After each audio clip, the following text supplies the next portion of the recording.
discomfort that some of our fellow citizens expressed regarding the book, Let's Talk About It. This book was authored by Erica Moon and Matthew Nolan.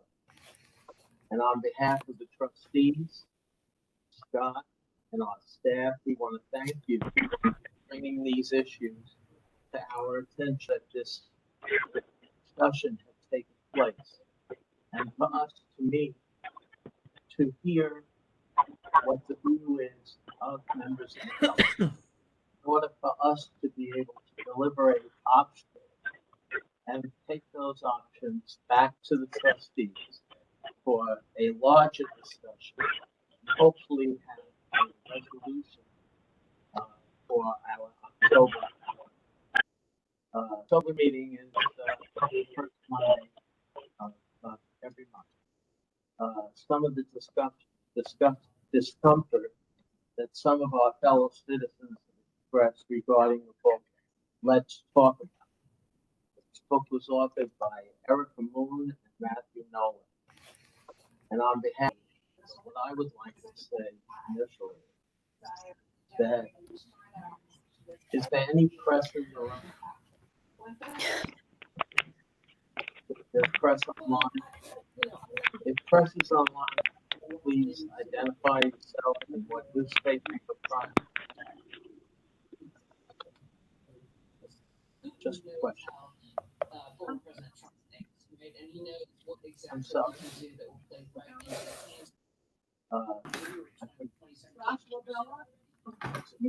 First meeting. Okay. So we're here to air some of the discomfort that some of our fellow citizens expressed regarding the book, Let's Talk About It. This book was authored by Erica Moon and Matthew Nolan. And on behalf of the trustees, Scott, and our staff, we want to thank you for bringing these issues to our attention.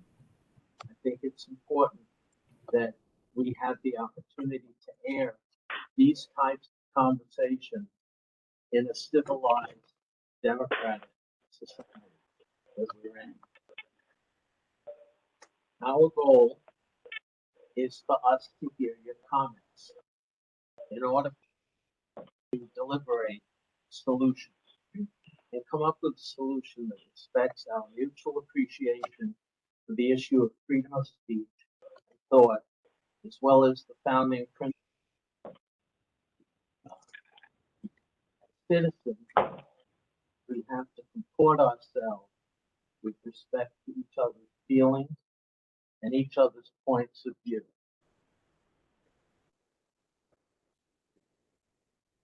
And choose what to read and what not to read. This is our collective core value as Fairfield citizens.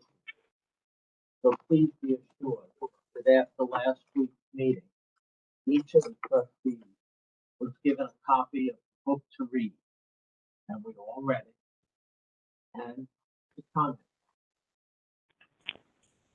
Some ground rules. This is an emotional citizens. We have to comport ourselves with respect to each other's feelings and each other's points of view.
Your phone, can you mute so we can unfreeze this a little?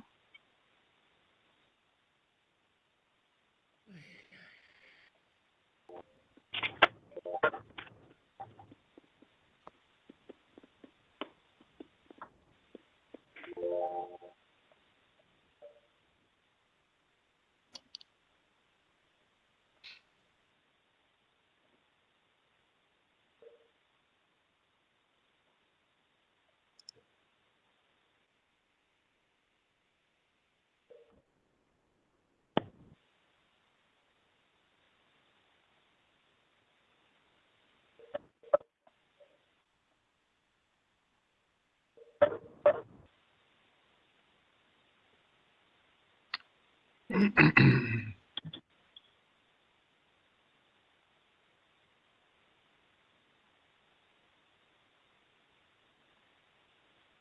your phone, can you mute so we can unfreeze this a little?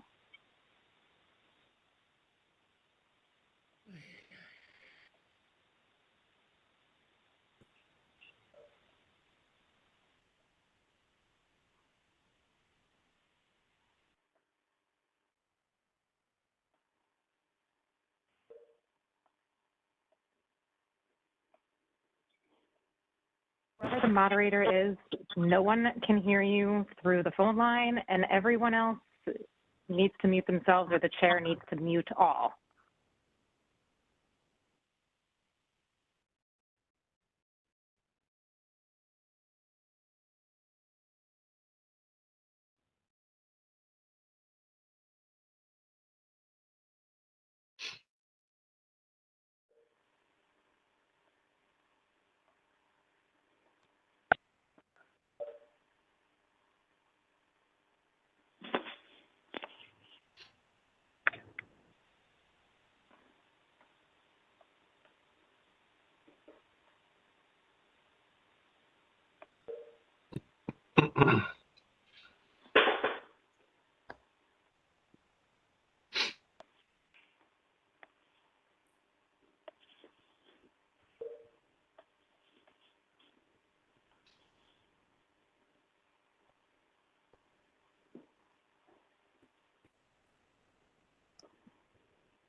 Can anyone at the library meeting hear anybody who is listening in on the phone? We cannot hear anything except for silence and beeping and someone who obviously has not unmuted themselves. Please help.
Yeah.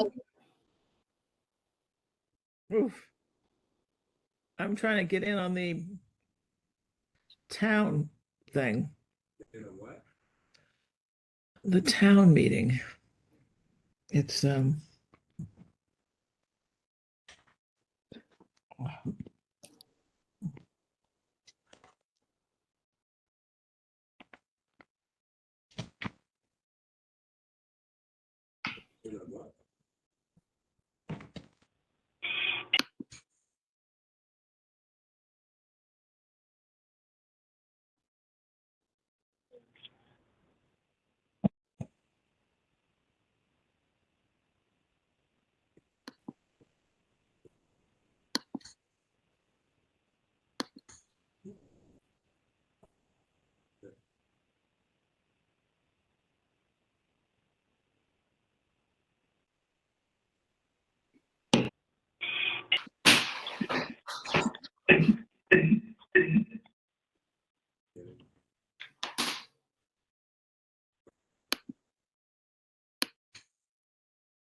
or anything.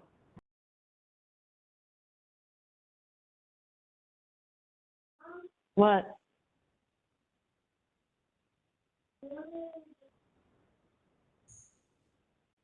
Oh.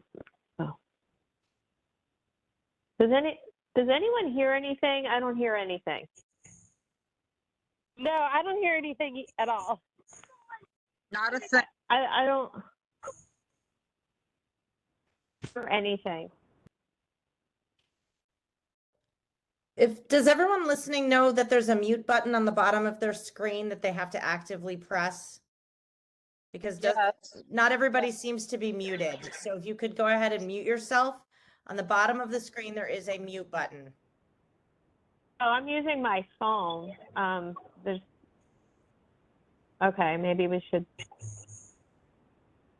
try the computer because I don't hear anything. Yeah, they're having problems. They're working on the issues. This is Selectwoman Lefkowitz. They're working on the issues.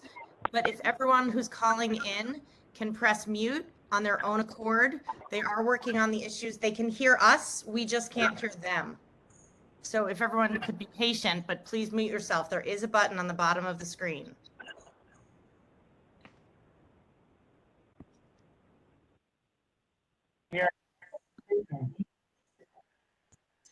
Hello, can you hear us? Hello? All right. Thank you. Thank you.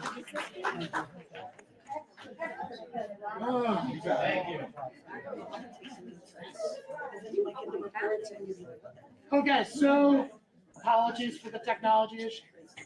What we will do is Jill are you going to speak to? Of youngsters report that greater than 90% of boys and 70% of girls see pornography of all types, partner combinations, and intensity online for various reasons, including self-education. In other words, when you give your kid an iPhone or a computer, you are providing them with a tool that makes pornography accessible with just a few clicks. In terms of bringing books into the library. The other thing is that originally we were looking to have a break, a stop at 7 o'clock, but in light of the fact that we had a little bit of technical difficulty, we'll go to 7:30, and we'll have a hard stop at that point. And then we really do look forward to hearing your remarks and having your input into this. Of youngsters report that greater than 90% of boys and 70% of girls see pornography of all types, partner combinations, and intensity online for various reasons, including self-education. In other words, when you give your kid an iPhone or a computer, you are providing them with a tool that makes pornography accessible with just a few clicks. Material. The library purchases thousands of books a month. Our staff do an excellent job of purchasing that material. And that this book was purchased following all of those guidelines. Shared in our previous meeting, and that'll also be shared online. If anyone wants to reach out to me, I can provide you the memo that walks you through the process of how we follow that policy and procedure. Yes. Of youngsters report that greater than 90% of boys and 70% of girls see pornography of all types, partner combinations, and intensity online. So we're not supposed to take comments or questions right away, but we do use multiple sources to select material. So it's not like someone can just like buy this book. Our staff will look at multiple reviews. Okay, so. Sure. The commentary and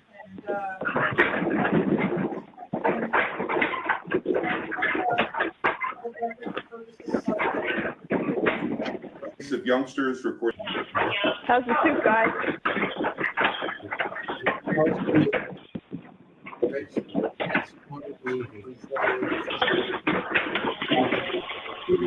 Come up to speak at the podium, maybe your voice will carry much further. It's up to you. Of youngsters report that greater than 90% of boys and 70% of girls see pornography of all types, partner combinations, and intensity online for various reasons, including self-education. In other words, when you give your kid an iPhone or a computer, you are providing them with a tool that makes pornography accessible with just a load. I'm on the right hand. Pornography, by definition, is intended to cause sexual excitement. On a scale of 1 to 10, if there was an excitement meter, the drawings in this book would fall probably within a range of 0 and 0. Use of the word pornography to advocate for removal of this book is not appropriate. I think it detracts from the pervasiveness and impact of actual pornography. Of youngsters report that our children are exposed to. Surveys of youngsters report that greater than 90% of boys and 70% of girls see pornography of all types, partner combinations, and intensity online for various reasons, including self-education. In other words, when you give your kid an iPhone or a computer, you are providing them with a tool that makes pornography accessible with just a few clicks. A large percentage of youths under 18 are having sex, around 40 to 50%, 55%. If I may extrapolate a bit, over 90% of boys and 70% of girls under the age of 18 are seeing the following online. People with idealized body types having sex, idealized sexual experiences that start with one.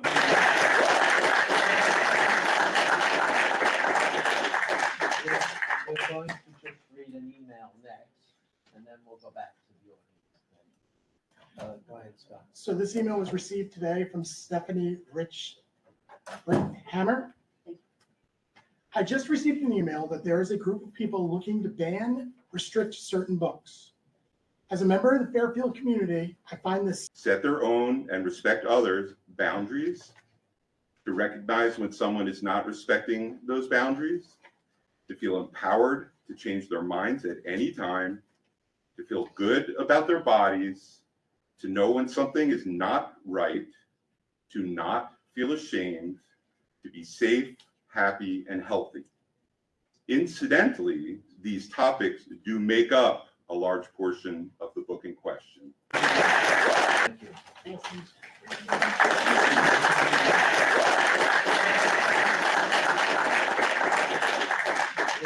We're going to just read an email next, and then we'll go back to the audience. Go ahead, Scott. So this email was received today from Stephanie Hammer. I just received an email that there is a group of people looking to ban, restrict certain books. As a member of the Fairfield community, I find this sad and truthfully heartbreaking. Believing that we were a community, a society past this level of short-sightedness and individual belief. We all have the ability to grow and learn at every point in our lives. We should all have the choice as to what we would like to learn. There is a space to grow in understanding other people. Books offer the opportunity to be more open to others and their ways of thinking. Books motivate us to look at a situation from someone else's. I don't know if you can. Encouraging more understanding and camaraderie in life. I don't know if you can hear me. My name is Chris Fearing. I live at 1120 South Pine Creek Road in Fairfield. I dialed in. About 50 people on WebEx cannot hear a thing. The technology used in this meeting is a little bit embarrassing. I, for one, support the previous comment, and I'm a little embarrassed by this whole discussion. Thank you, sir. Yeah, they have it. Hello? Can you hear me? Yes, caller user 61. I don't know if you can hear me. My name is Chris Fearing. I live at 1120 South Pine Creek Road in Fairfield. I dialed in. About 50 people on WebEx cannot hear a thing. The technology used in this meeting is a little bit embarrassing. I, for one, support the previous comment, and I'm a little embarrassed by this whole discussion. Thank you, sir.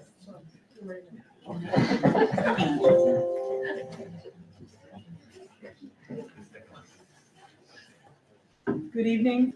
My name is Karen McCormick. I reside at 305 Winnipock Drive in Fairfield. I'm a lifelong resident of the town of Fairfield. I was born and raised here, educated through the school system up until high school, and then I went to Notre Dame. But I'm here today because I did submit a request that this book be sent into the stacks at the library. And the most disturbing part about this book, the pornography meter that Mr. Gerber references is certainly quite subjective, right? I mean, something that might appear to be pornographic to one person might not be to another person. I think the most difficult problem that went into the stacks at the library and goes into the teen section and finds a book that's not appropriate based upon the parental ideals for that child, I think a parent should know about consent. And I think that parents in this town have a right to know what their children are consuming. And we know, in fact, in my discussions with Scott last week, we know that the teens and the youth of this town utilize the services of the town libraries, and that's wonderful. And they utilize the services and come to the libraries without parental oversight. So if a child comes to the library after school or on a weekend and starts browsing into the stacks at the library and goes into the teen section and finds a book that's not appropriate based upon the parental ideals for that child, I think a parent should know about that. I'm personally not advocating that this book be banned.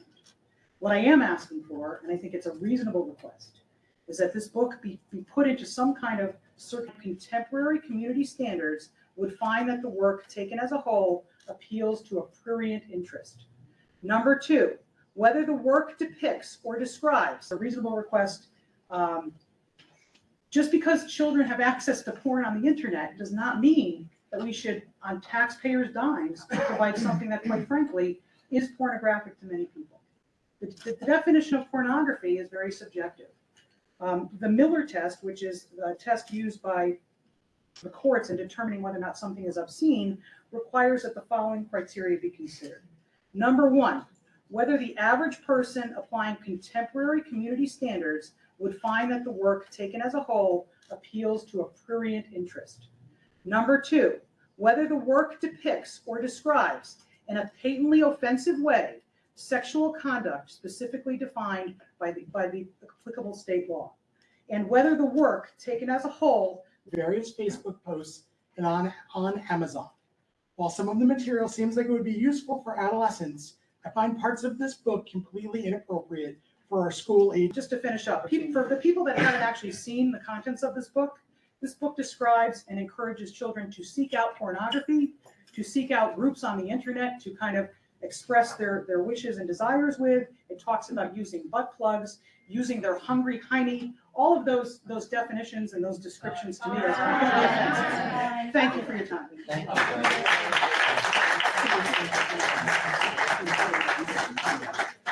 Okay, various Facebook posts. Going to read an email. This is from Sarah McIntosh to your library committee. First off, I want to thank you for your commitment to our community. We value our Fairfield Public Libraries greatly and visit frequently. I am now, however, concerned about the book. Let's talk about it. I have viewed many of the pages online through various Facebook posts and on Amazon. While some of the material seems like it would be useful for adolescents, I find parts of this book completely inappropriate for our school-age children to view. One particular page, it describes very candidly and explicitly playing with one's anus, and even includes a picture of a toy. Please explain to me why a child needs to see this.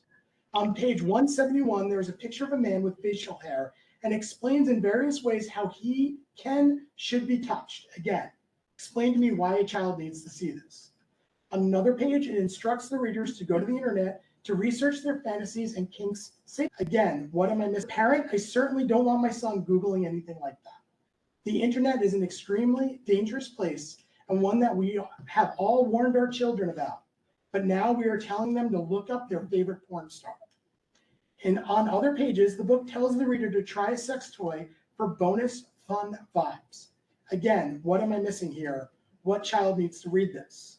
I don't believe in banning books, but I urge the library committee to use common sense in this case and remove this title from its young adult section. Under no circumstance do I find this book to be appropriate for this audience. I certainly don't want my son viewing it. And for those that say parents should parent, how many middle school and high school kids visit the library unattended to do work? They can easily look at this book without their parents' knowledge. So please, as a parent, I ask you to reconsider the placement of this book in our Fairfield libraries. Best, Sarah McIntosh. Say that. Thank you.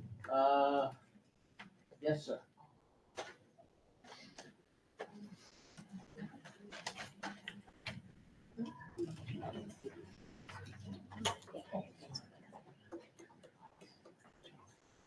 Say that I think this book is a great help to that learning experience. Now, there's one passage that I want to read. Every person, when they're growing up, learns about sex somehow. And I have to say, when I was 10, I remember arguing with a friend about which way a vagina went, north, south, or east, west. And I have to say I was the one who thought it was east-west. So be it. But I have to say that I think this book is a great help to that learning experience. Now, there's one passage that I want to read that's very short. It's about pornography. It says, pornography is a performance.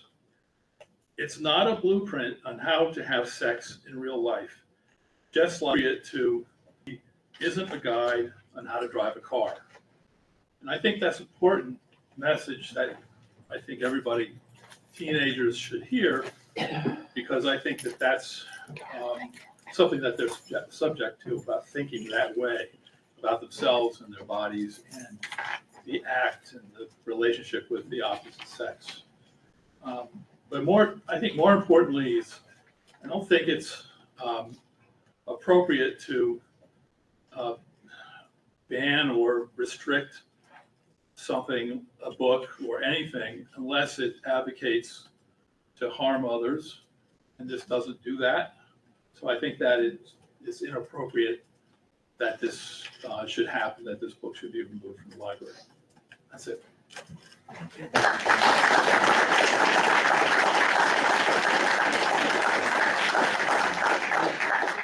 Is there Record, I just, a WebEx that would like to address the crowd?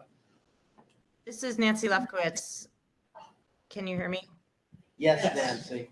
Hi, I'm Selectwoman Lefkowitz, and I'm not putting myself on camera because I'm afraid of losing the connection. I'm at work in New York, so forgive me for not being there in person. It's really heartening to see a crowded room.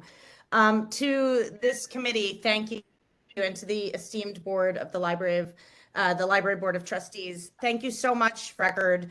And for convening this important meeting, appropriately being held on the first day of Banned Books Week, which is an annual event supported by a coalition of organizations dedicated to free expression in celebration of the freedom to read. Additionally, I'd like to reference here a letter written by Fairfield resident and submitted to this body, Dr. Sarah Evans, PhD, MPH. I unequivocally support everything she expressed in her excellent letter. And rather than reading it into the record, I just want to echo the sentiments in it. In fact, I've been reading and engaging with a huge number of residents who share a similar point of view. And that is to say, removing books from our library shelves is a threat to democracy, period. One small group of residents uncomfortable with specific content in a given book should not dictate what is available to our larger community. This violates our collective right to access information in a free and democratic society. Librarians and our library on this basis to represent the interests of all residents, not just those expressing moral outrage or a political viewpoint. Declaring something obscene or pornographic doesn't actually make it so. Removal of this specific book would signal that this esteemed board is willing to allow fear, misinformation, and bias to drive decisions around access to information. The library must not set a precedent in this way of removing books on this basis, and really doing so would open the floodgates for challenges to our overall library collection. So specifically, this is about one book. Let's talk about it. And in one review, it says, is what I'm feeling normal? Is what my body doing normal? Am I normal? How do I know what the right choices are? How do I know how to behave? How do I fix when I make a mistake? Growing up can be hard and confusing. So here is for answers to some of the questions that some of our kids have about their identity, their bodies, their relationships, friendships, gender, sexuality, anatomy. And if this book can provide some amount of help to just even one child, isn't that a book well served? Thank you for your time, and I appreciate consideration and this important discussion.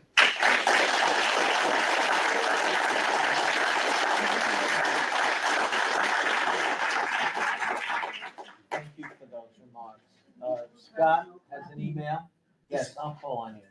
This is from Mark Joella. We're writing as Fairfield residents, parents of children in the Fairfield Public Schools, and proud and active supporters of the Fairfield Public Library. Our kids have worked their way through the shelves in the children's and young adult sections, and their names appear on stickers in some of the library's books as rewards for reading piles of books during summer reading challenges. So it was with great sadness and disgust that we watched as three speakers urge you September 12th board meeting to consider removing Let's Talk About It from the library's collection. The speakers insisted that they weren't advocating for banning books, but it seems clear to us when you say this book does not belong in the public forum, you are absolutely trying to ban books. We urge you to stand up for the library's excellent staff, and the free expression of what motivates these people. Reject this effort to bring what motivates these people. They want to control the information. We rotate through, so you'll be the next speaker after the person speaks in person. Thank you. Awesome. Thank you so much. Your name is Danielle Cantor. I live on Mayan Street, and I'm a junior at Fairfield Ludlow High School. I'm here today to discuss the idea that we should ban Let's Talk About It, the teen's guide to sex, relationships, and being a human. In short, we shouldn't. First, this book is an incredible resource about sex ed. What do you think these people will say when they find out about genderqueer, or fun home? How many celebrated and important books will these people deem unfit for the library simply because they explore subjects or feature characters that don't fit their definition of family? We're sure you noticed the not so subtle insinuation that librarians were slipping books onto the shelves, as if the library staff were pushing books on kids. That language tells you everything about what motivates these people. They want to control the information. We rotate through, so you'll be the next speaker after the person speaks in person. Thank you. Awesome. Thank you so much. Your name is Danielle Cantor. I live on Mayan Street, and I'm a junior at Fairfield Ludlow High School. I'm here today to discuss the idea that we should ban Let's Talk About It, the teen's guide to sex, relationships, and being a human. In short, we shouldn't. First, this book is an incredible resource about sex ed. It was given 4-star reviews by Kirkus Booklist. The Board of Trustees should cross. Mark Joella, Tiffany Wong, Merwins Lane, Fairfield.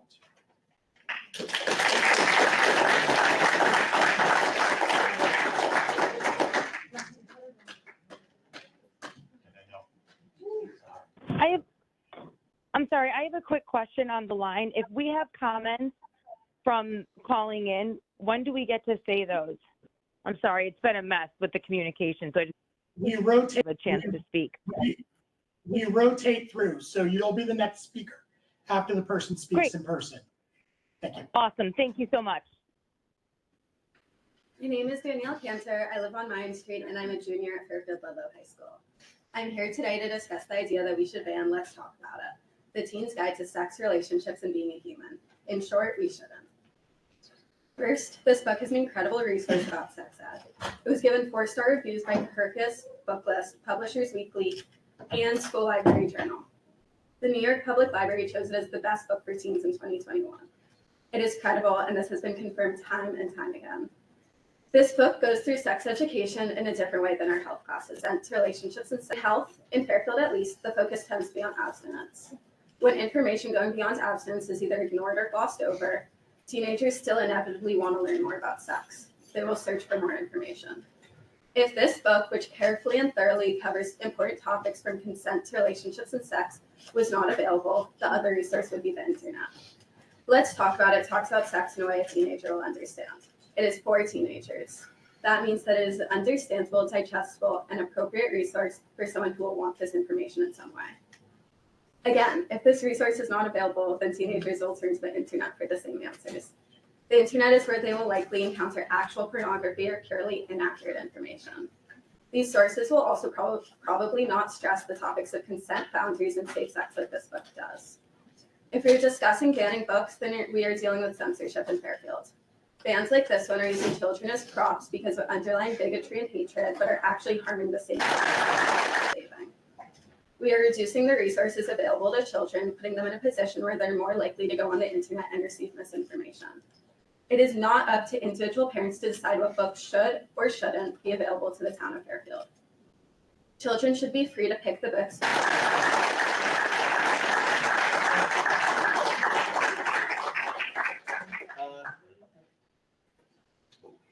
Speaker who? 76. 76. Follow the theme of the country, where books with people of color or LGBTQ people as the protagonists, or themes of race, racism, sexuality, or gender identity become the targets. What message does this send to our kids? That we can't talk about any of this? Again, this bigotry needs to be challenged. This cannot be the new normal. Let's talk about it. The Teen's Guide to Sex, Relationships, and Being a Human should not be banned. Thank you.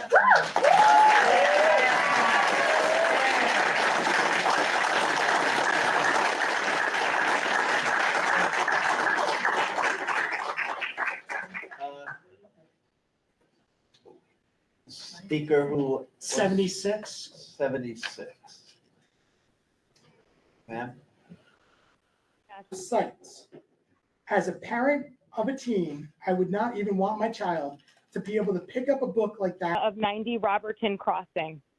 I want to make a couple sentiments here that everyone seems to be missing.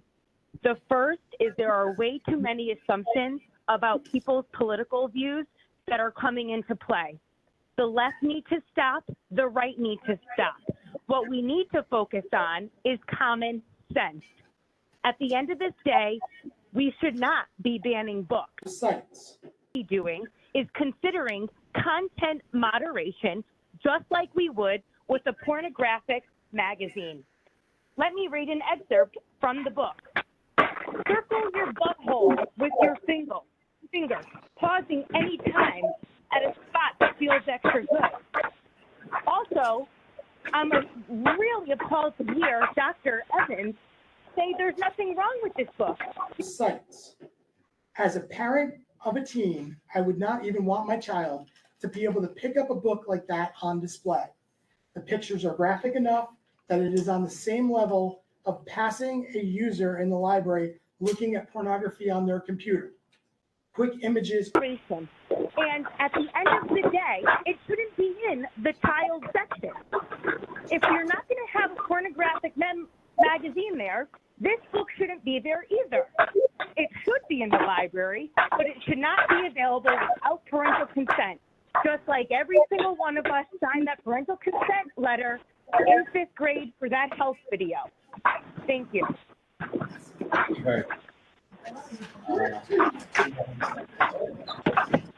Sites. One email. Go ahead, Tom. So this is Anna Tarusi, Fairfield resident. While I understand sites, as a parent of a teen, I would not even want my child to be able to pick up a book like that on display. The pictures are graphic enough that it is on the same as of the book, and once they're teen to read it, they should be able to look it up and go to an adult reference section of the library to access it. An example would be that this book, and I quote, porn can also be unethical or illegal to watch. By this, I assume she is referring to the illegality where an adult or a minor are engaging in sexual intercourse. If the book agrees with the law that minors should not be engaging in sites, graphic sexual intercourse, why would it be acceptable for them to watch it as long as it's adults doing it? Secondly, it is encouraging felony as it encourages use of the internet and pornographic internet sites, which is promoting engagement of minors on those sites. As a parent of a teen, I would not even want my child to be able to pick up a book like that on display. The pictures are graphic enough that it is on the same level of passing a user in the library looking at pornography on their computer. Quick images are just as damaging. Please consider how this will affect the fabric of our community. Regards, Ann Tarusi, Fairfield resident. Ma'am? I'm Nicole Stanton, Burroughs Road. Could you say your name again? Oh, Nicole Stanton, 1041 Burroughs. For to be printed. Trustees. I bought and read Let's Talk About It this weekend. While I agree with many of the positive messages in the book, consent, communication, destigmatization, self-esteem, proper managing of emotions, there are some things I disagree with. Unlike some of my fellow for to be printed, the decisions I make for my family and the rights I have to limit what my children view and where the rights of another family begin. This is a public library, using the internet to access pornography and kink communities. I think some of this is bad advice, but I am writing and here today to ask you not to ban, censor, or restrict access to this book that I am admittedly not crazy about. We don't ban books in Fairfield, and the government does not regulate free thought in this country. To wit, there are 3 copies of Mein Kampf currently available in our libraries, arguably the most detestable book ever to be printed. The decisions I make for my family and the rights I have to limit what my children view and where the rights of another family begin. This is a public library, For that reason, I also believe consideration of religion has no place here in the public dialogue. If material violates my personal religious and I don't expect the wider community to follow suit, nor do I want other families making decisions about what my children can and cannot access. After all, if we don't cope about what books belong in our library, they are trained and qualified to do so, and their judgment should be supported. To those concerned about parental rights, I would say they should monitor what their children do. It's a hard job, I know. In my home, our sons were not permitted to play Call of Duty until late in high school, but I did not try to prevent others from accessing the game. My decisions for my family were just that. For my family, I don't expect the wider community to follow suit, nor do I want other families making decisions about what my children can and cannot access. After all, if we don't co-parent with the government, why are we demanding the public library serve as our children's name? Thank you. Parenting with the government, I like how that was thrown in there. That's not what this is about. This is about you have a duty as a library not to expose children to this. This is... Yes, 1 second. We're going to refrain from the emails. They will be filed so that we can give all of you here and all of you on the phone as much time as possible to express it. Yes, who was speaking? Somebody wanted to say. My name is Melissa Longo, 3791 Congress Street. I'm also RTM District 1. I don't know where all this talk about banning books came from, but that's not, I'm going to say this probably for everybody that's going to stand up and speak next. This is not about banning anything. This is about what children are being exposed to. And as far as parenting or co-parenting with the government, I like how that was thrown in there. That's not what this is about. This is about you have a duty as a library not to expose children to this. This is disturbing that anybody would be okay with the fact that this book is allowed to be viewed by unaccompanied minors at any given point in time in our library. It is your job to vet those books and put them in the appropriate places. In the children's section, this is not appropriate by any means. And forgive me for saying this if this strikes a chord with some people, but if you find that this is appropriate, I feel like you should help. This is not appropriate for children on any level whatsoever. I don't care if there is a message that you make. % of this is disgusting, and children should not have access to it. If you as a parent want to take this book out to help you talk to your child about sexual behaviors or what is appropriate and not appropriate, by all means. No one's saying you can't do that. No one here is saying no one should have access to this book. It should be in the appropriate place, and it should be in an appropriate section. This does not belong in the children's section of the library. Period. End of story. Thank you for your time. Thank you very much. Adult section, not the children's section.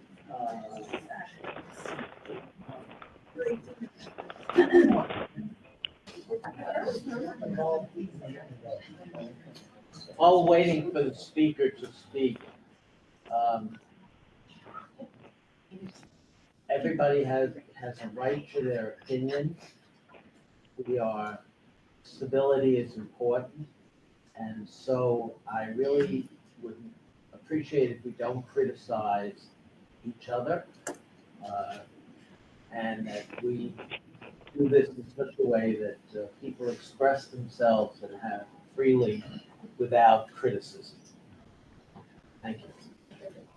Thanks. I was going to say the same thing, so I echo that. I really appreciate that. My name is Kathy Wyant. I live at 289 Beach Road. I have 3 kids who all went through Fairfield Public Schools. I've been here, living here forever, just like everybody. I pay taxes just like everybody. And I want you to think about this a little bit differently.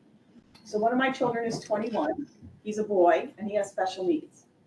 He has autism, and he cannot comprehend very well what he reads. But I am hoping and praying that someday he has a successful and fulfilling relationship with the person that he's attracted to. The only way he can understand these concepts is through a graphic book. I have sought out and found only one book that is appropriate that I can show him, that teaches him with drawings and explanations the facts of life and how things work. As he gets older, even though he is 21, he has the emotional maturity of a 12-year-old. Do I still hope that he will have a relationship someday with someone? Absolutely. Because having a relationship and having a sexual relationship is part of being a human being. So I would like to just suggest that perhaps something that many people are calling pornography is actually extremely helpful for certain learners and certain people who need to understand these concepts in a different way. Thank you. Thank you.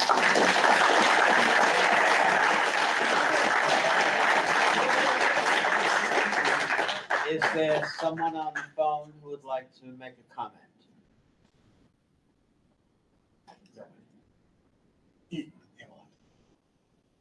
They will have to unmute themselves. Unmute yourself if you'd like to make a comment. Anybody? Okay. Can I say something? Yes. May I go up? Yes. I really, first I want to say thank you to the woman who spoke. Could you identify yourself, I'm please? sorry, Thank you. I'm Siobhan Sweeney and I am on Old Academy Road. Thank you. I appreciate the perspective that the woman just provided. I think that's why we're here. I want to echo, that she seemed really involved in what's going on with her child and how they explore his sexuality. I really want to be involved in those conversations with my child. Excuse me, I'm very nervous. And if my child were to stumble upon this book at any age, I would want to know. That's all that I ask. I would just want to know. Whether it be that the circulation desk has this book on a special shelf behind them, and I get an email that it's been checked out by my child. Because I don't believe in banning books. Information is for everyone. But I want to be involved.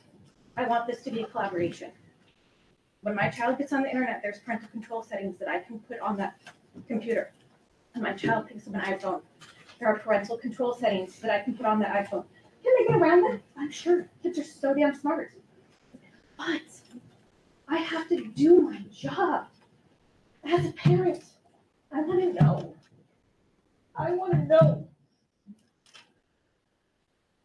It scares me so much.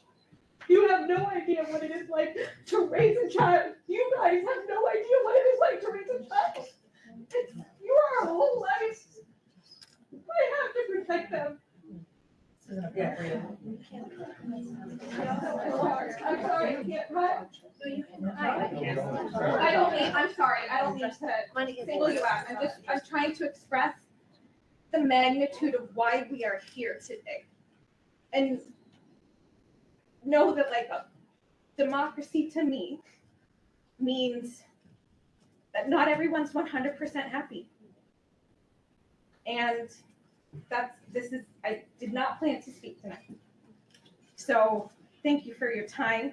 I know this has probably been a very hard few weeks for you guys, so I appreciate your time. And I appreciate everyone that speaks tonight. I think honesty and I think people being vulnerable about these situations is really important.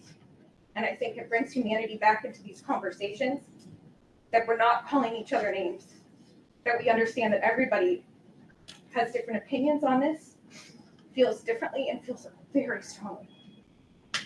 So that's all I got. Thank you very much. Just to clarify, it has not been a difficult few weeks. If anything, I think this has been a very positive experience for those of us as trustees, because we all care about this library. And so therefore, this is a very positive experience for us. At least for me, I'll speak. I can't talk for them. My two colleagues, but I'm sure they'll agree with me. Yes, ma'am.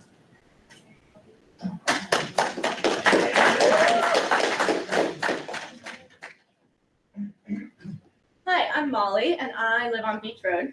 And I wrote something, but I'm not going to read it because I thought of something better to say. So over the weekend, my friend was tutoring at a library, not in Fairfield, and she was tutoring a person who may have been exploring her sexuality or her gender identity.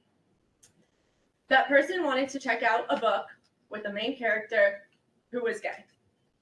She went up to my friend Natalie and asked her, "Can you help me get this book? I cannot let my dad know because he will yell at me and hurt me if he finds out that I have this book." This is something that is a problem in our sex ed in the country and in town and in the state. And it is really important to give LGBTQ kids a place to learn about themselves and feel safe. You know, we need to know about butt play because that's a really, really real experience for a lot of people. And to not teach about anal and oral is to not give LGBTQ youth the same opportunities as heterosexual youth. So that's. If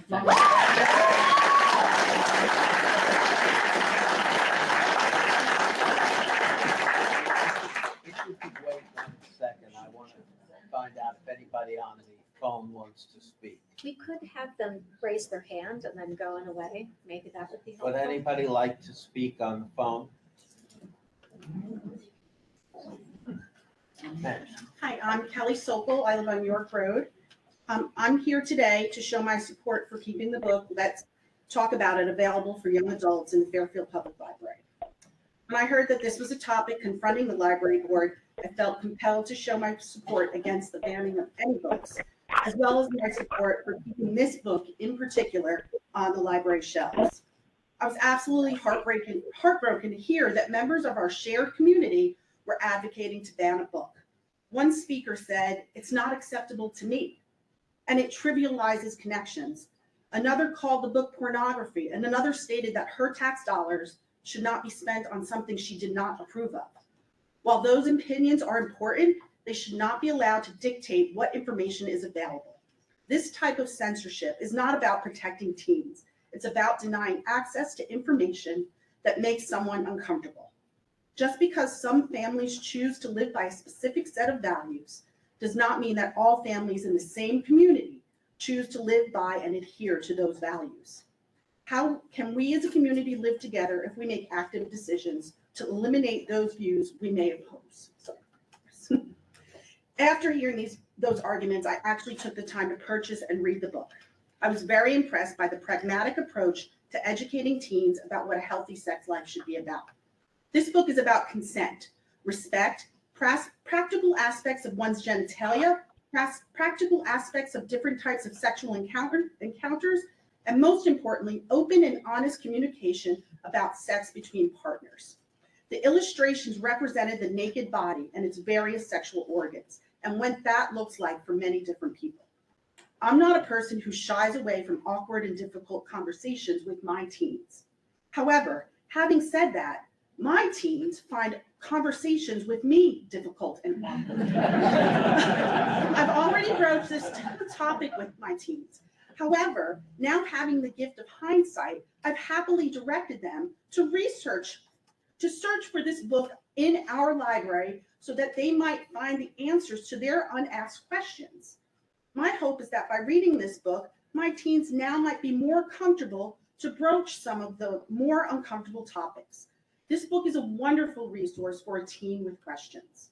I find it sad that some people seemingly did not take the time to look past the illustrations of a vagina, a penis, or perhaps an intersex human, to take the time to understand what a valuable tool this is for a young adult who may be uncomfortable talking to their parent, a guardian, or another adult about the specifics of their body in regards to sex, as well as what a healthy sexual relationship should include.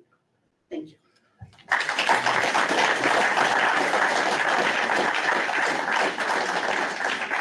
Is there anybody on the phone who would like to speak? No. Okay.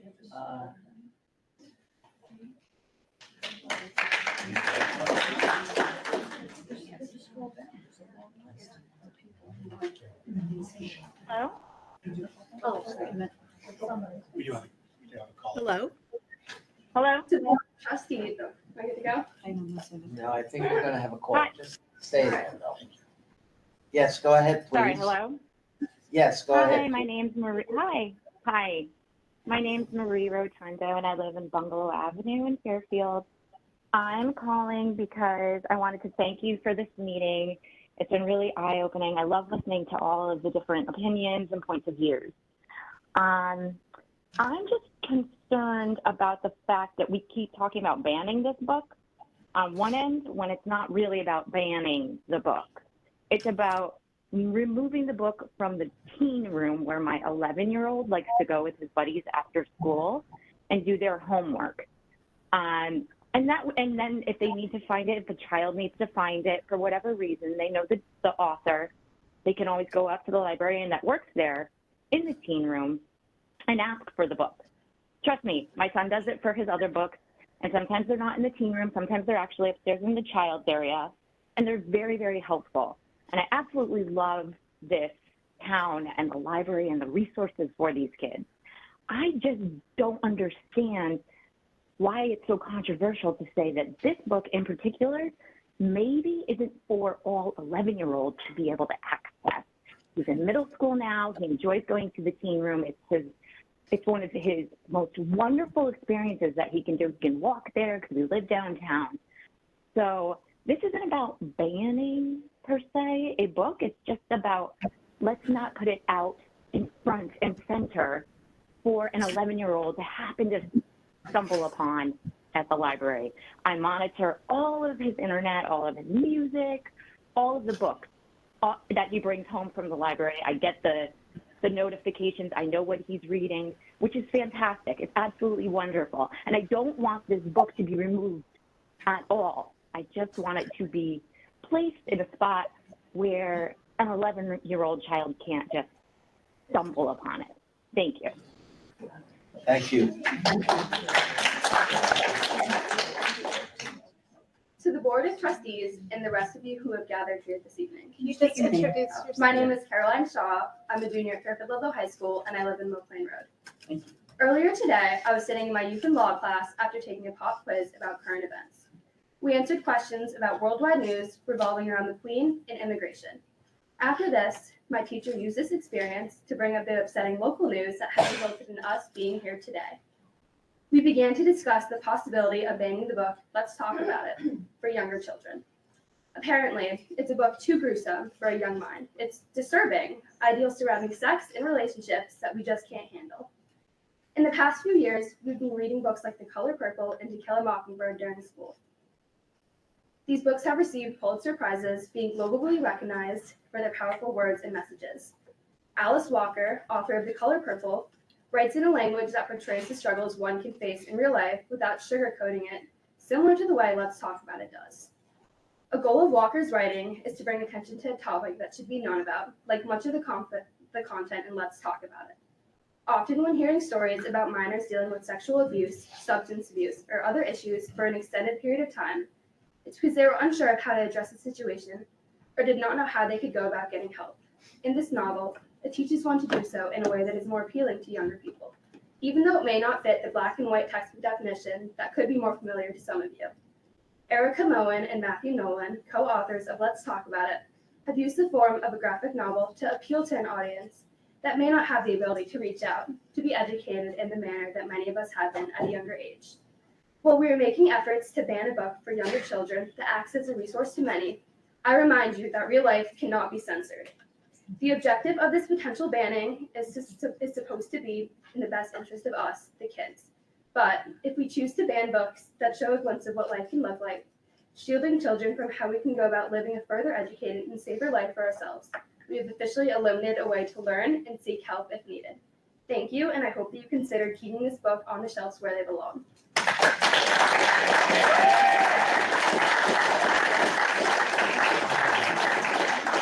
Is there anybody on the phone who wishes to make a comment?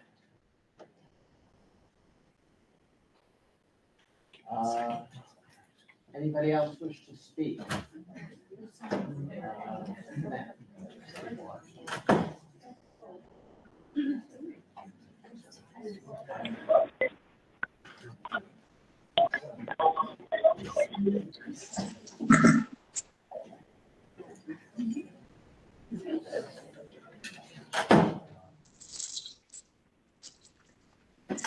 Hi, my name is Helene Daly. I live at 48 Robson Place. I'm a 35-year resident of Fairfield, and I have 5 children and 10 grandchildren. Many of the grandchildren are in the public school system. I just wanted to show of hands. Is there anybody in this room that is for banning books? You can't do that? Okay. I suspect, could be wrong, that nobody would raise their hand in a yes to that question, that they want to ban books. I really don't think this is about banning books, and I'm sorry that many of you got that impression before coming here tonight, because that's unfortunate. None of us want that to happen. I was also going to ask you, but can't have show of hands, if anybody remembers the book Our Body Ourselves. Some of you girls, see, we were born in the 50s, and I remember my father looking at that book when I came home with it and was horrified. But I love that book because it really, I got it when I was at college, but it really spoke to me and really gave me an understanding of my body, myself. And this book, Let's Talk About It, has also been compared to that this is the modern day Our Body Ourselves. However, I do think it takes it to another level. And whereas we don't want to ban this book at all, and I think there's relevant information in there for teens and young people, LGBTQ community, all of that, I'm worried that a book that is in the teen section can be accessed by a 10-year-old. That's my concern. Because I have a 10-year-old grandson. What's to say he couldn't come in the library and just open that book up and check that out? That's what concerns me. So I don't know what the answer is. Is it parental control? I'm not sure. Is it moving it to an adult section? Is it certainly not banning it, because we do think it has relevant information. But the author herself uses the word pornography numerous times over and over and over again in this book. So to say that it's not pornography is, well, it's belying what the author herself is referring to in her book. So, I don't know what the answer is, but I hope that the library will, the commission and ad hoc committee will give it some serious consideration. Thank you. Caller, anybody on the phone? Hi, can you hear me? Hi, my name is Macy Shulman. I'm a Fairfield Ward student. My home address is 125 Cricket Brook Lane. It has been brought to my attention that there's potential book banning in this town. There are questions that kids often have but are uncomfortable to ask their parents, and a book is a safe place to get those answers. If someone objects to the book because of the content, they should simply not pick it up. Thank you.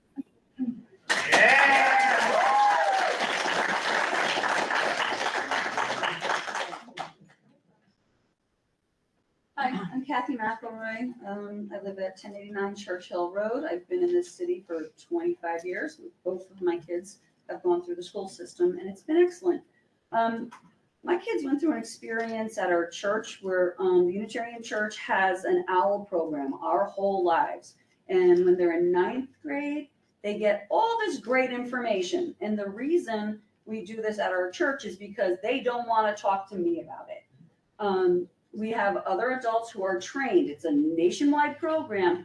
And we know, and Planned Parenthood told me this back when I was in college a long, long time ago, when students are informed, they are less likely to engage in sexual behavior and then until they're a little bit older. And then when they do engage, they are safer. They use safer practices. So that's why Planned Parenthood has given me that information years and years ago. And now this OWL program also reiterates it.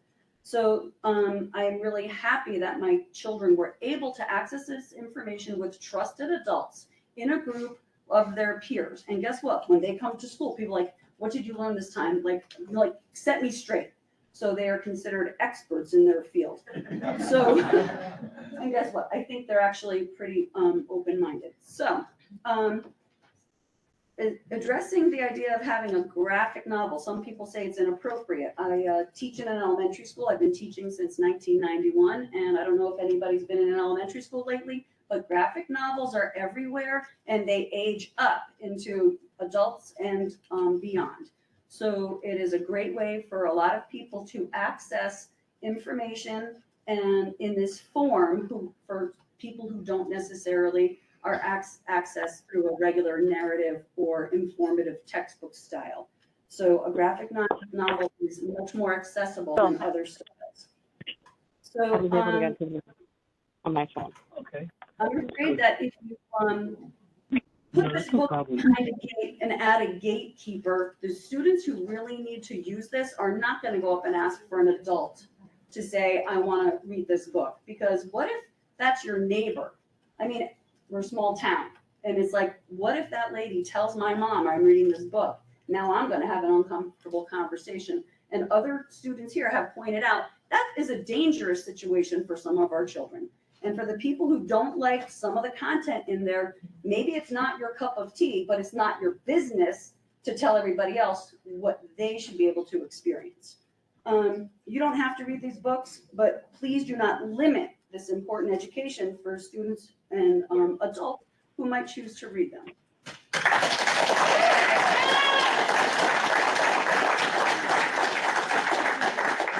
Anybody on the phone who wishes to make a comment? You just need to unmute yourselves because we keep auto-muting. All right, this young man.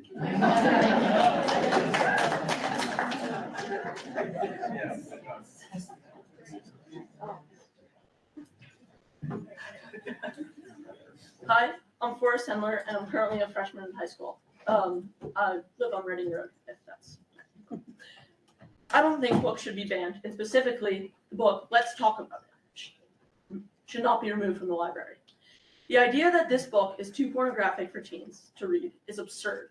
And if books like this are removed, kids will educate themselves in ways that are a lot more graphic and less intentional.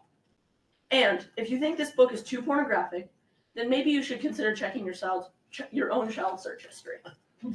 Based on one of the circulated forms, it seems a parent is concerned that a child will check this book out without parental consent. Quote, pornographic material that is not appropriate for minor consumption without parental consent, end quote. I assume the concerned citizen assumes a child will check out this book because it contains drawings of genitalia. But guess what? Anyone with access to the internet can look up 4 letters, porn, and find millions of results. If you think your child has never seen graphic images of genitalia, or has never seen or even discussed porn before, you may not know the reality of what kids are exposed to. Kids, and especially teens, talk about these things all the time. I would know. As I said, I'm currently a freshman in high school. In fact, a quick search on the internet will tell you that 1 in 4 searches is pornography. 50% of teens search pornography at least once a month. 84% of males 14 to 18 have seen actual pornography, not the kinds that you would see in this graphic novel. Again, as other people said, without consent and other non-ideal situations. 50% of females ages 14 to 18 have also seen pornography. The average age to first see pornography is 13. I can tell you that from the perspective of a kid, sex, sexuality, nudity is everywhere. In movies, TVs, social media apps. Even back in elementary school, there were kids who would use the school Chromebooks to look up sex because they didn't have the resources and they were curious. Removing this book won't stop the circulation of pornography. If kids and parents don't have access to good information, it will make kids, again, research in ways that will actually be confusing and not helpful at all.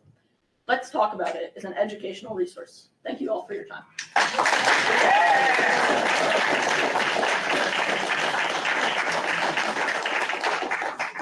Is Hello? there anyone on the phone who would like to speak? Hello? Yes, please. Can you hear me? Yes. Okay. My name is Dale Resnick, and I live on Steiner Street, Fairfield. And I really have a question. So I came on here thinking that it was about banning the book, which you cannot say that nobody in the room wants to ban the book because it's clear there are people that want to ban it. But my question is, are we talking about where in the library to place the book?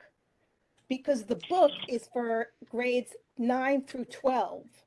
So I don't understand the problem. I have no idea why we're having any kind of discussion. Is that what we're talking about? Where in the library to place it? Thank you. We're talking about looking at options to address some of the issues that have been raised by the public. But everybody keeps talking about children, my 11-year-old, but the book is made for a 9 to 12. So your 11-year-old, if they wander over and they pick it up, that's up to each individual parent. The book is where it is appropriate for that age group. It's not, I don't understand I need more information. I don't understand what the problem is.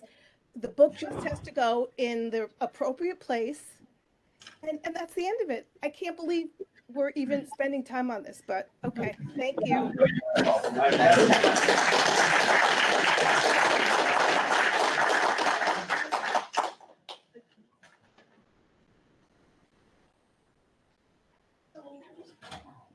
Excuse me, can I make a comment from the WebEx? Not yet. Sure, go ahead. Hello. Hi, you can hear me? I'm Laura Carson. I live at 187 Buena Vista Road. I'm on the RTM too. I just want to say two things. If you're worried about your kid wandering over to the young adult and you want to place it in the adult, they could still wander over to the adult and take it from the adult section. I don't think placing it exactly and second, to the people that are saying it's not banning books, I don't think you understand the bigger picture. When you start deciding certain books offend you or you don't think it's right for your child, that opens up the gates, the floodgates, and it's a slippery slope. There are plenty of books, I'm sure, in the library that offend all different types of people, but we can't start legislating which ones to put on this section or that. Let the librarians do their work. They're educated. They're trained for this. Whoever makes these decisions. And we cannot, you have to understand, this is the beginnings of what book banning is. It's people coming out and saying, I don't want this book in the library. You have to understand that's what we're fearful of. I don't know where you draw the line. I'd written an email saying the same thing. So I just think it's opening the floodgates. And I am not in favor of taking out this book or putting it somewhere else. It should be in the young adults where it's 9 to 12. And hopefully you're marshaling your children or seeing what books they're taking out, but they also can walk over to the adult section. Thank you very much. There too.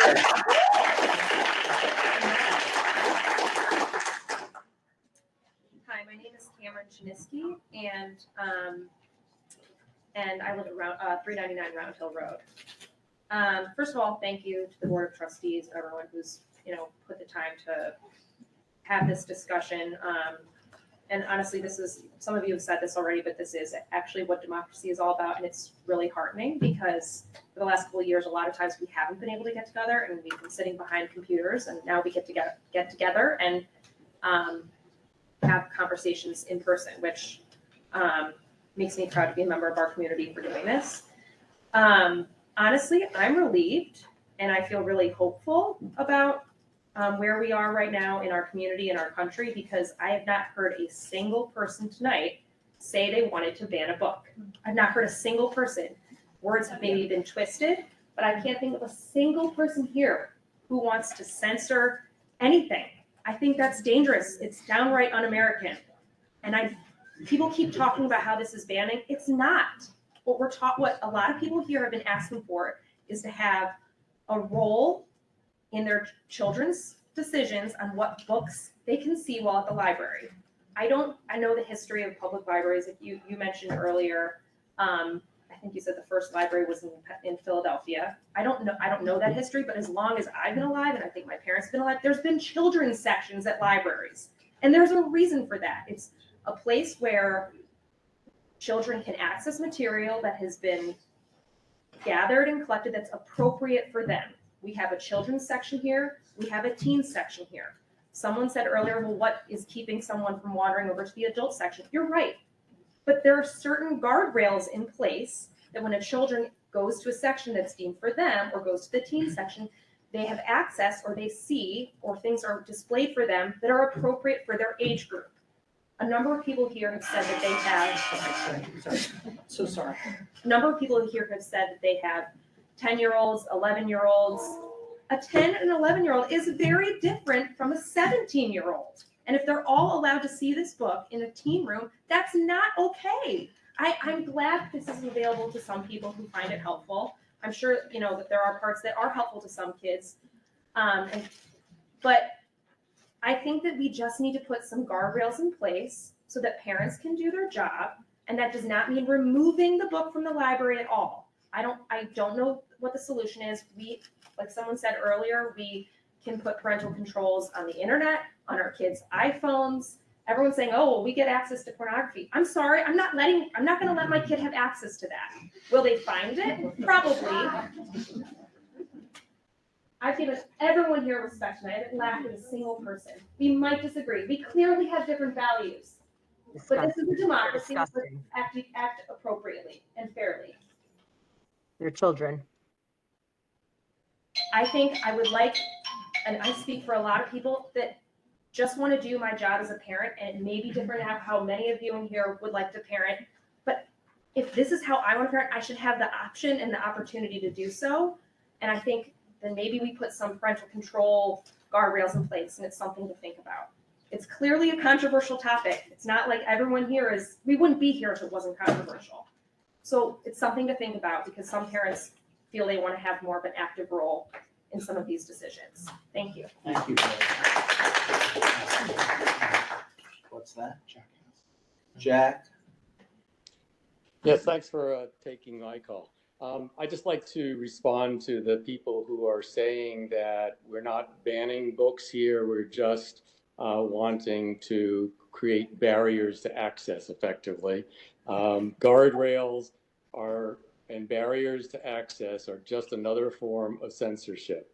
Teenagers are not going to be interested in talking to a librarian about a book about sex that they'd like to get that's hidden behind the librarian's desk.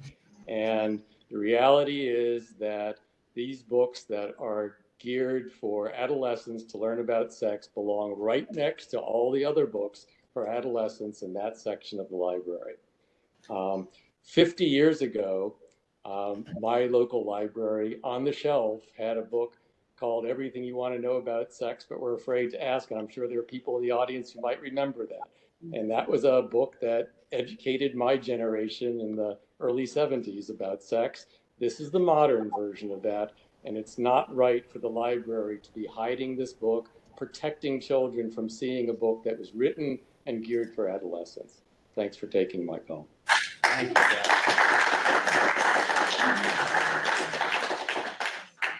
Hi, I'm Sharon Castilli. I'm on the RTM in District 3, but my comments are my own and do not reflect the opinions of my caucus. I live at 107 River Drive.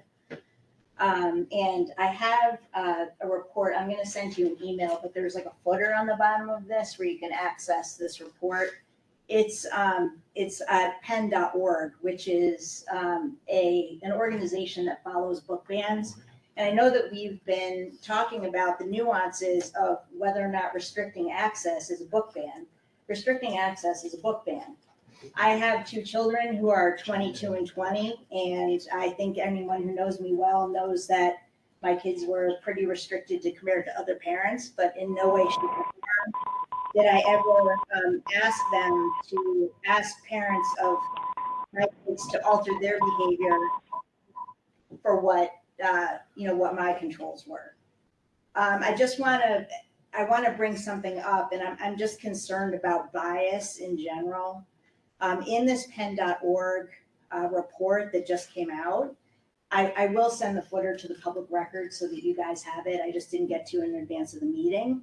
But of the books that were banned in the 12 months from July 1st, 2021 to June 30th, 2022, among the 1,648 titles that are in pen.org's index, 41% address LGBTQ plus themes, and 22% contain sexual content, including novels, descriptions of sexual relations of teenagers, as well as informational books about puberty, sex, and relationships.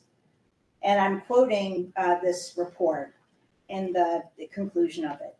Against the backdrop of other efforts to roll back civil liberties and erode democratic norms, the dynamics surrounding book bans are a canary in a coal mine for the future of American democracy, public education, and free expression. We should heed this warning. End quote. This book is sex education. It is not pornography. Some families may make a judgment that it is appropriate for their family and others may not. And if your child is 11 and this is not appropriate for your child, then your child should not be roaming the teen section alone. Then you have to put controls in place. It's up to you. My ask of the Fairfield Library Board of Trustees is, are you willing to do your part to uphold the civil liberties of the people of this town by providing them with equal access to information, regardless of the content? Are you willing to protect the First Amendment rights of our town's young people?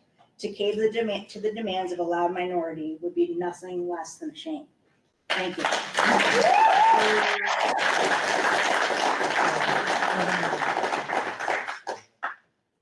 Oh, gentlemen with the Did you want to speak? Stop having children speak. It's just so inappropriate. It really, at this point, there's a lot of sexual topics being talked about. I'm sorry. Freedom of speech, if you like. I just think we're talking about really tough topics. Anyone under 18 is just really sensitive. I want everyone to speak. It's just You're trying to regulate their lives and they can't even be a part of it? No, let's not get into that. That's not what this is about. It's about our children. Can we have the adults make the decision? Trust your kids. Sir. Who are you? Go away.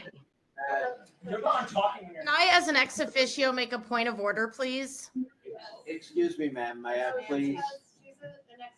We have, I'm calling, this is Nancy Lefkowitz. I'm a Board of Select member. As an ex officio member of this board, I'd like to call a point of order. This is your meeting, Mr. Chair, and people should not be calling out freely so that everyone can be heard, including the children who are there to speak, the young adults. I turn it back to you. this is Lefkowitz. Everybody will get a chance to speak who wishes to speak. But I also have to ask that we refrain from all of a sudden interrupting each other. This has been going very well. This was something that we saw as trustees was important to do. And I want to thank you for that. So Mrs. Lefkowitz, do you have something you wish to say? No, I was simply calling for a point of order to put the meeting back into your control because there were people who were calling out. And I was reminding everybody that this was your meeting and not for the residents to just be chiming in, not called on, and that the young adults in the room have the right to speak. And I was speaking as an ex officio member of this body. Thank you. Thank you. Thank you. Sir. Okay, on that note, my name is Arkady Stefanski. I live on 116 Rolling Ridge Road in Fairfield. And, someone mentioned slippery slope and how things very quickly get out of hand. I can tell you from my firsthand experience. My background is being from USSR, something that was Kiev, Ukraine now. But I came into the US in 1979. And interestingly enough, before we immigrated to the United States, just a little story, just for context. Before we came to the US, when I was told by my parents that we're leaving, I was told to go read about the United States. Go to the library, get some books, get familiar with it. I went to the library, and amazingly enough, the only book I found, and I was just talking to my wife about it, is about rat population in Manhattan. No joke. I was well versed about rat population in Manhattan. That was the only book that was made available in the library. So I know we're not talking about banning books. We're not talking about burning books, at least not yet. But the point is, I'm sorry. But the point is that information is very, very important. How you manage the information is important as well. And trying to guide create rails, guide rails, and create censorship, create various ways of controlling data, it is very, very, very difficult. And I know where that leads, personal experience. So as we're kind of thinking about this, I just wanted to bring in some reality into this conversation in terms of what actually happens when some of these norms, guardrails, putting books on different shelves, what actually happens behind those scenes. That's it. Thank you.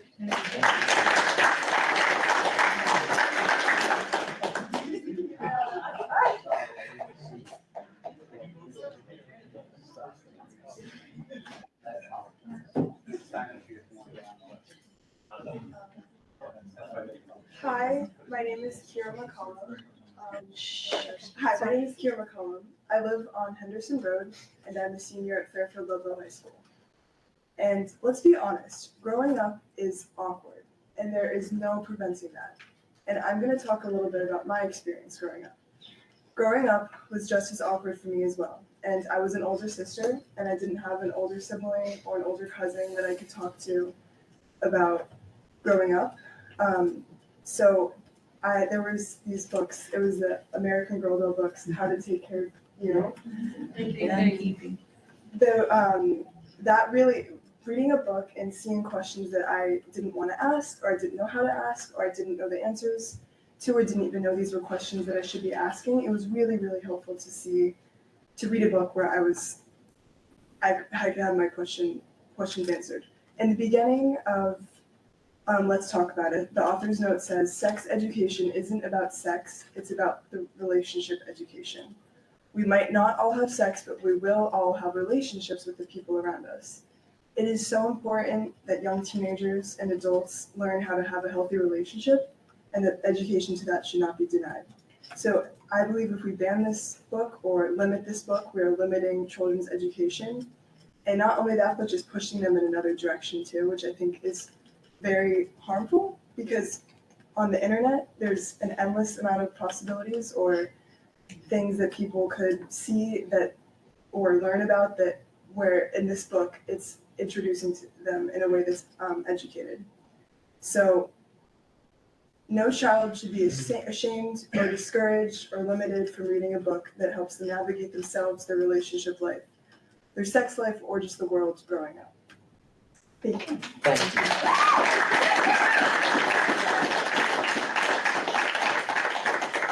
Anybody else on the phone who would like to speak? No? Then I have this one.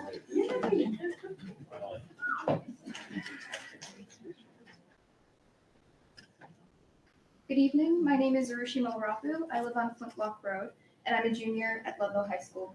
Thank you for this opportunity to speak today. Today, I stand before you to ask this: what about our childhood was so purely innocent? If you wanted to protect our innocence, let kids stop being afraid of being disowned for who they love or who they are. Let us learn algebra instead of having to learn shame and hatred. There is a better use to your time today. I ask you, when has being uneducated made my life easier, smoother? How will this make things free of cruelty and violence? Our childhood doesn't look like yours. We have watched the internet grow up with us, destroy our self-esteem, and we don't get to live in ignorance. It wasn't an option. You are free to believe whatever you'd like, but whether or not you decide to talk about sex education, abortion, or gender identity, these things will exist. They are necessary conversations, and they will happen with or without adults. Because it turns out what you don't teach children, no matter their age, they will learn in their own way, and that learning will be ugly. So this is about restriction and censorship. Because it starts with one book, one story, one voice, but this censorship can and will brutally affect generations, and has been said, it's un-American. So today, I ask that you do the right thing for us and those after us, and keep Let's Talk About It free for all. Thank you.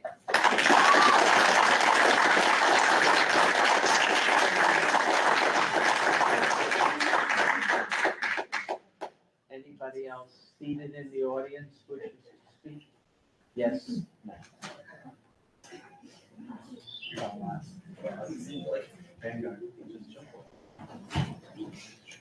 Hello, my name is Sarah Kitt. I live at 538 Winnipogue Drive. I'm also a candidate for state rep, just to be transparent. I understand that many parents here are uncomfortable with younger children having access to this book. Let's talk about it. But let's be clear.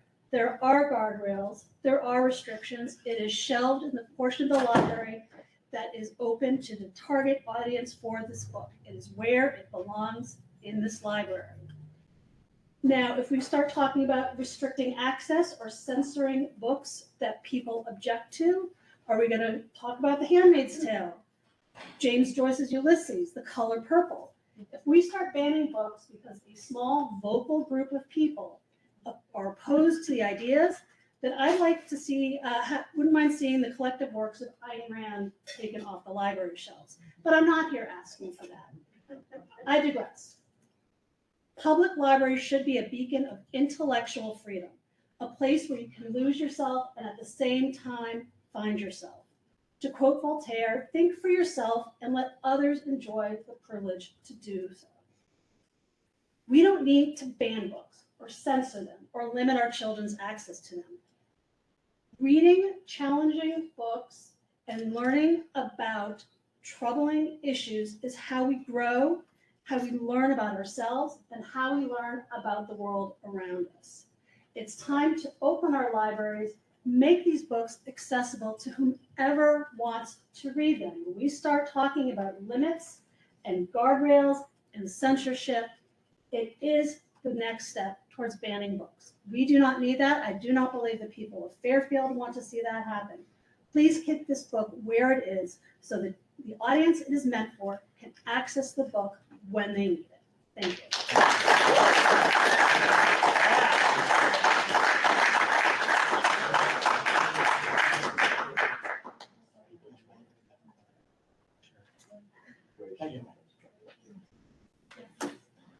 Thank you. I feel like there's so much buildup at this point. It's not even good. My name is Eli Moyes. I live on South Pine Creek Road. The ratified Fairfield Public Schools health curriculum instructs health teachers to begin talking to their students about sex starting in 5th grade. Our students are first taught about reproductive systems, I think you all know what I mean, and then taught important lessons on how to understand bodily functions. By 6th and 7th grade, students are taught more advanced lessons on sexuality, sexually transmitted diseases, different types of family structures, and how they can more healthfully manage changes in their bodies. Why do we take this approach to health? Because it is necessary for our students to have a guide on what they are going through, and we trust that they have the maturity to handle these conversations. Let's Talk About It is nothing new to students. In fact, the similarities to our basic health curriculum are evident in the name of the book itself. It covers similar topics and espouses the same sentiments. It's okay to be who you are, and that we should not be ashamed of feelings or complicated changes in ourselves. The public library is public for a reason. The purchase of this book is not mandatory for any publicly offered class. It is not issued to students on the first day of school. It is well within the rights of any parent to disagree with the sentiments of Let's Talk About It and prohibit their child from reading it. But this disagreement cannot serve as a pretense for inhibiting the accessibility of the book to every single child in our town or surrounding towns that use this library. By moving this book out of the YA section and to the adult section, the public library and you, the Board of Trustees, will send a clear message to youth who are in the same situation that many of us probably were when we were their age. I can say I was. Confused, stressed out, or just curious. We as a community will be conclusively stating that their feelings are not welcome, their identities or their family's lifestyle is not okay, and that they are wrong for being who they are or simply being curious. Therefore, I strongly encourage you to keep Let's Talk About It in the young adult section where it can continue to serve as a valuable resource for our students. Thank you.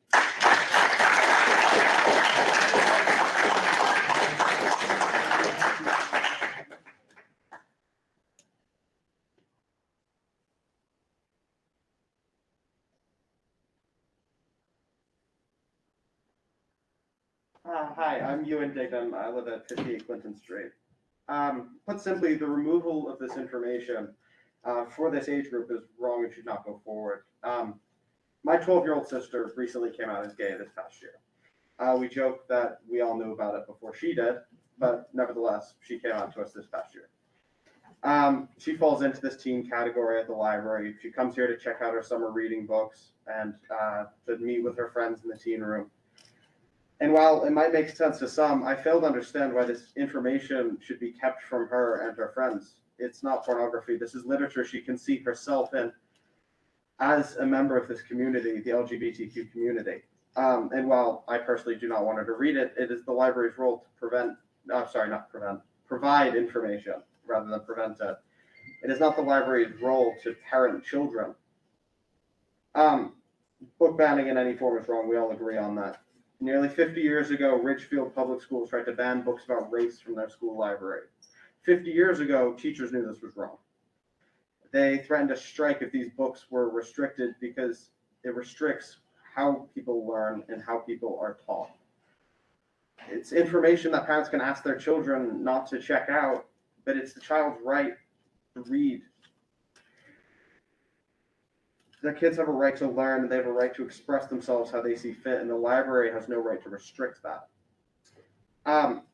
As for just getting rid of this book and not letting kids see it, abstinence education has been proven harmful to people time and time again. It increases rates of STDs and unwanted pregnancies and decreases rates of safe sex. Teaching about safe sex protects our community better than keeping kids in the dark. This very debate shows the reluctance of some in our community to accept texts that don't follow heterosexual norms. I think calling a book about the LGBTQ plus community pornography reveals more about the accuser than the accused. Thank you.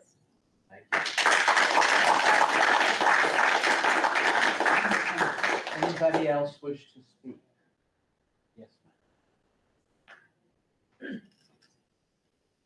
Can I sign in after? Yeah. I'm Jennifer Leeper, for the record, state representative from the 132nd, and I live on Sherman Court. So I want to thank our Board of Library Trustees for your continued dedication to our community and for your commitment to the free and unfettered access to information for all in our libraries here in Fairfield.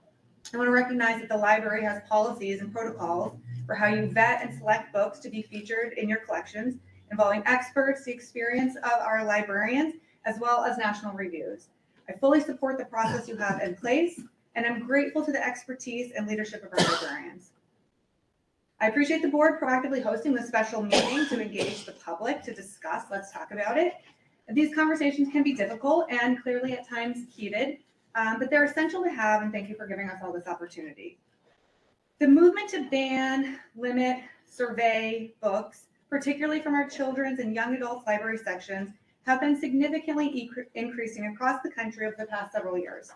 Since the beginning of 2022, the American Library Association has reported 681 documented attempts to ban or restrict library resources in schools, universities, and public libraries. This is set to surpass the record high achieved in 2021. And it's deeply upsetting to see this movement has arrived here at our doorstep. As a mother of two, though not yet young adults, I can appreciate how I would much prefer them accessing information that can feel uncomfortable or embarrassing, that they might not want to come to their father or I for, from a nationally reviewed and Fairfield Library approved book, rather than from trial and error, their peers, or randomly searching the internet. We need these reliable resources accessible for our kids, not hidden away in the adult section where they can never find them. Let's Talk About It is not a required reading title. This title is amongst the stacks for young adults who are actively seeking accurate information they may not be able to acquire elsewhere. The young adult seeking information from our library is a responsible step in trying to acquire valid and accurate information to help empower them to make more responsible choices. Our young people deserve a safe space to inquire and locate accurate information that is accessible and answers their questions. This is precisely what the library provides. Beyond that, children have First Amendment rights that you thoroughly detail in your Library Bill of Rights on the Fairfield Public Library website. Free access to information for all is a foundational freedom to not only American society, but the success of our democracy. What else erodes without this building block? Undoubtedly, there is information amongst the stacks here any of us will find objectionable, but we are America because we do not shy away from information we disagree with. We know that knowledge is power, and we always benefit from shining a light on difficult issues, not hiding them away in the dark. Banning this title or limiting it from our children would be an abdication of the rights of everyone for the comfort of a few. I urge you to resist the banning of Let's Talk About It or augmenting its availability to young adults, because should you acquiesce to these demands, what is next? I am very worried about the dangerous precedent that would set. Thank you for your time.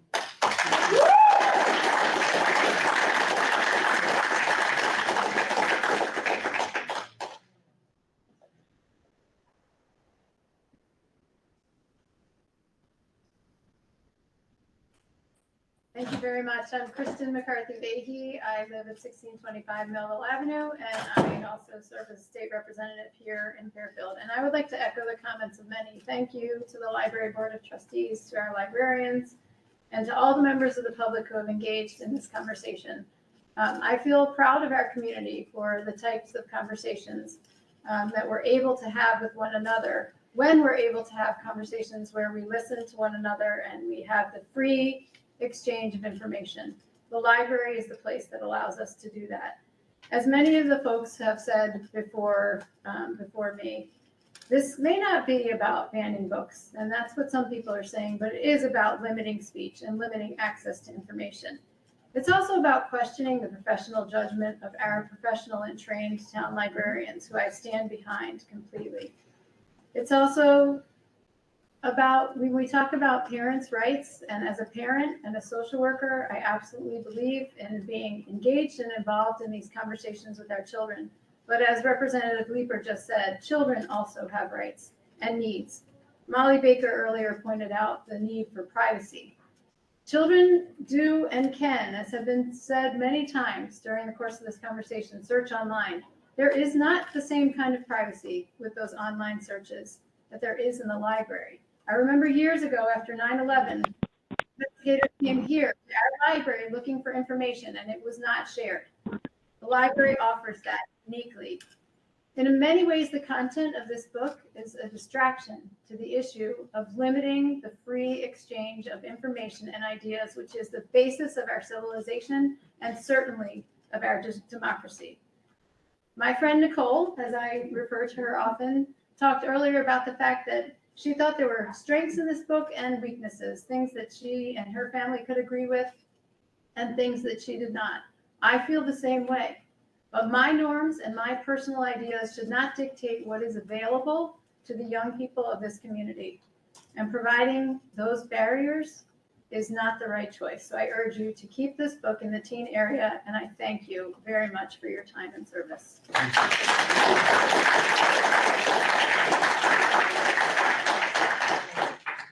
Anybody else wish to speak? Yes, ma'am.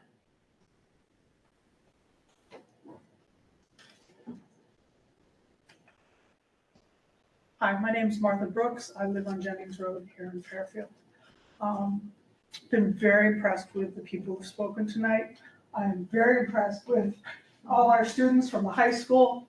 They really put a lot of time and thought into what they wanted to say. So I don't want to go over everything that's already been said so well. My two remaining concerns are, one, when we ask a government body to, in essence, act as in loco parentis. I mean, again, it's a government, so now we're talking the Constitution in terms of limiting who has access to information. And then what is the liability when it gets misfiled, it gets put on the wrong shelf, or somebody gets it and leaves it on a table and somebody sees it who isn't supposed to? And I think you need to think that through. I don't know all the answers to that. And the other part that we've heard a lot of was parents who are very concerned about their children and wanting to do their best for them. But what they haven't recognized yet is that almost as soon as you send your kids to school, your ability to have that ultimate control goes away really fast. There's the school bus. They're the older siblings. They're the cousins. They're the kids on the street. And they learn all kinds of things. And if you'll indulge me for a moment, I just want to tell a quick story. I was on a road trip with my daughter and our Danish exchange student, who at this point is about 18 or 19. My daughter is 6. And she makes a comment. And Lena immediately realizes that she doesn't know about sex. My daughter hasn't asked a question. She's just made a comment demonstrating her ignorance. Lena decides to explain it to her. I'm in the car. I don't know what to do. I figure if I make a big deal out of this, that'll make it worse. I just leave it alone. Let it go. She's explained it. We're all good. My daughter doesn't have any questions. Vacation's over. I get a phone call from my friend. My daughter has explained sex to her daughter, and she did a really good job of it. They're 6. To go forward, when my daughter's like 9 or 10, we have to have a real conversation. And being the person that I am, I bought a book. It actually was a cartoon. We hadn't evolved to graphic novels yet. And we have the conversation. Do you have any questions? This is a private conversation that only mothers and daughters have. These books are private. I took them, I hid them so that she wouldn't have access to them.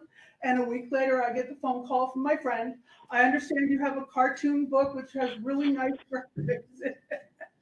And to this day, my friend says she never had to explain sex to her daughter because my daughter did it for her. But she did a nice job.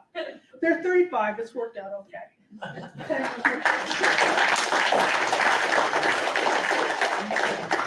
Anybody else?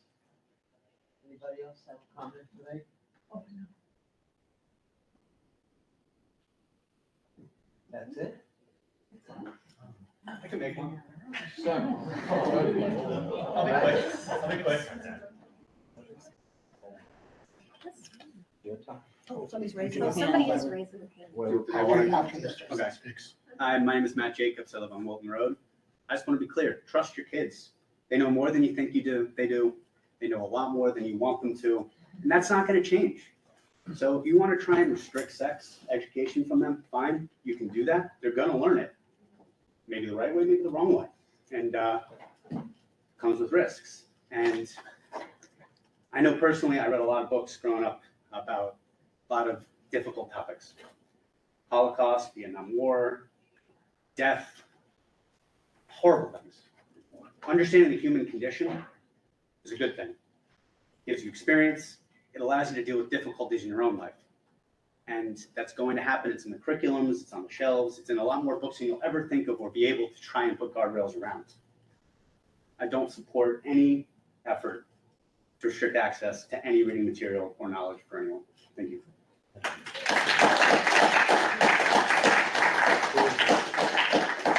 We have a caller on the phone.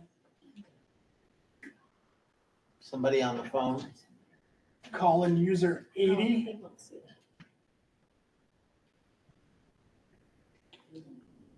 No? Nope. Caller. They're muted.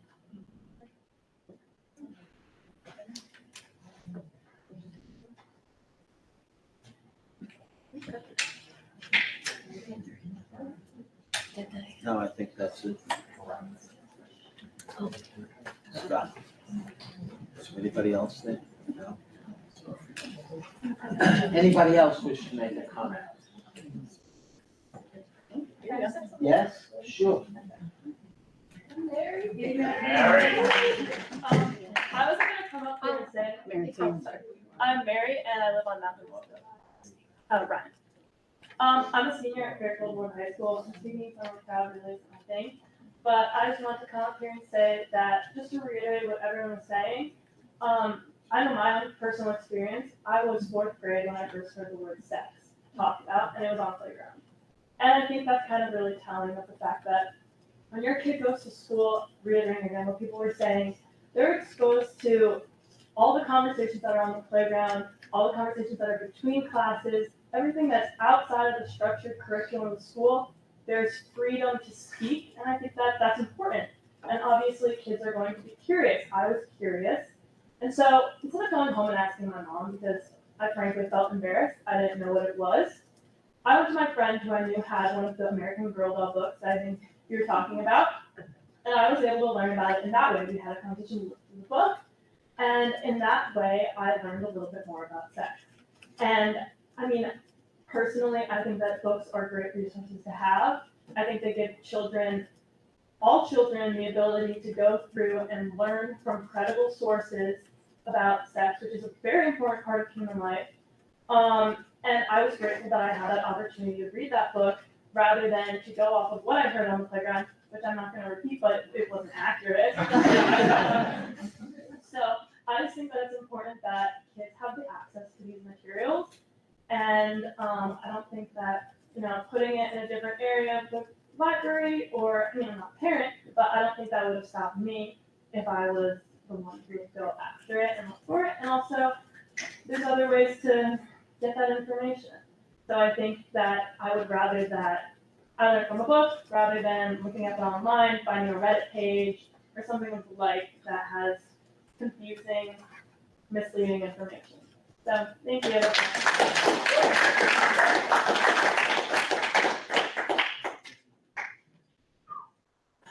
Okay.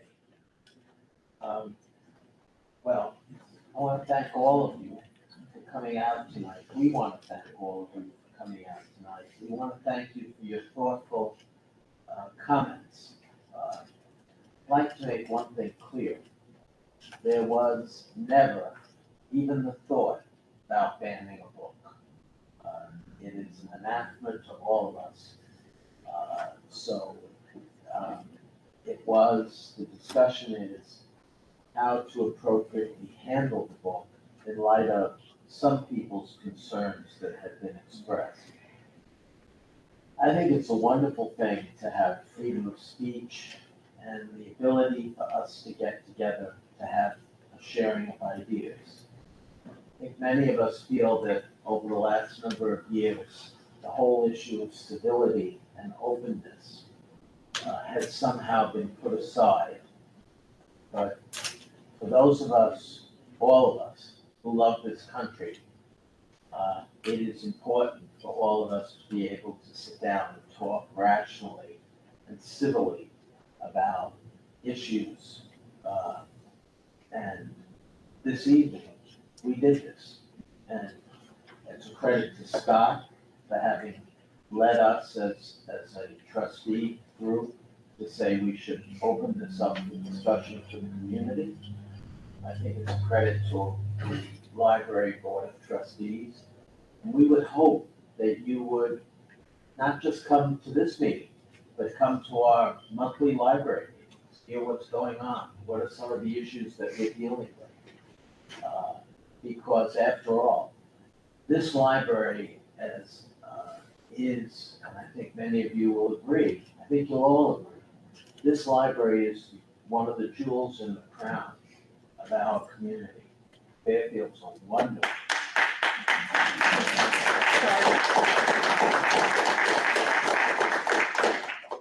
And you being here makes that jewel shine much brighter. So we thank you, and we welcome you to come to the October meeting, and we will have a recommendation for addressing how to handle the book, or just leave the book the way it is. We need to Thank make you a very motion. much. We need to make a motion. I need to make a motion to. Christine, sorry. That's okay. I'm gonna make a motion to adjourn the Oh, meeting yeah. at 7:24. I'll second that.